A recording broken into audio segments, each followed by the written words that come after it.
রহমান রহিম, শিক্ষক ও প্রগতি ছাত্র দলের মূলনীতি। জাতীয়তাবাদী ছাত্রদল চকরিয়া উপজেলা শাখার উদ্যোগে আজকে চকরিয়ার প্রত্যেকটি কেন্দ্রে চকরিয়া উপজেলা ছাত্রদলের উদ্যোগে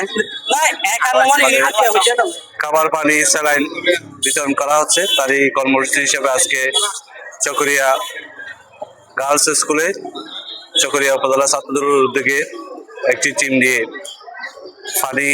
খাবার পানি এবং স্যালাইন বিতরণ করা হচ্ছে।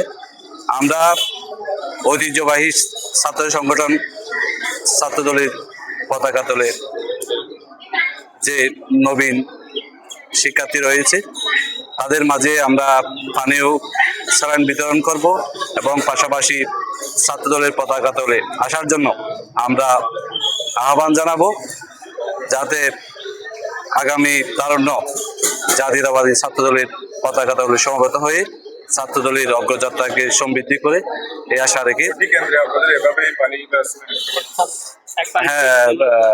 চকরিয়া উপজেলার প্রত্যেকটি কেন্দ্রে চকরিয়া উপজেলা ছাত্রদলের উদ্যোগে খাবার পানি ও স্যালাইন বিতরণ করা হচ্ছে এবং এই দ্বারা আগামীতেও অব্যাহত থাকবে।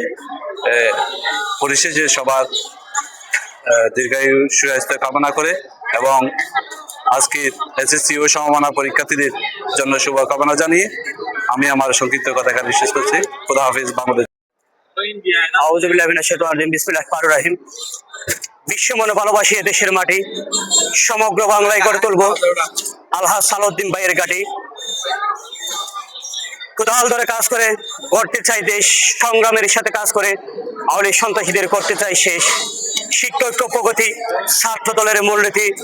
বাংলাদেশ জাতীয়তাবাদী ছাত্র দল চকরিয়া উপজেলা ছাত্র দলের উদ্যোগে আজকে সাধারণ শিক্ষার্থীদের মাঝে যে আয়োজনটুকু করা হয়েছিল সেটাই হচ্ছে তীব্র গরমের কারণে আজকে আমরা বাংলাদেশ জাতীয়তাবাদী ছাত্র দল চকরিয়া উপজেলা ছাত্র দলের আজকে সাধারণ শিক্ষার্থীদের মধ্যে বিশুদ্ধ পানীয় খাবার স্যালাইন বিতরণ উপলক্ষে আজকে উপস্থিত আছেন চকরিয়া উপজেলার 15টি ইউনিয়নের প্রত্যেক ইউনিয়ন থেকে আগত সদস্য সচিব ও আহ্বায়ক বৃন্দ। আজকের আমরা বিশুদ্ধ পানি সাধারণ শিক্ষার্থীদের মধ্যে বিতরণ করব। ইনশাআল্লাহ আমরা আশা রাখি যে 1 মাস পর্যন্ত যে এসএসসি ও দাখিল সমান পরীক্ষা চলমান থাকবে ততদিন পর্যন্ত আমরা সাধারণ শিক্ষার্থীদের মাঝে বিশুদ্ধ পানি ও খাবার স্যালাইন বিতরণ করে যাব বলে আমরা এই চকরিয়া উপজেলা ছাত্র দলের পক্ষ থেকে আমরা এই সিদ্ধান্তটুকু আমরা নিয়েছি।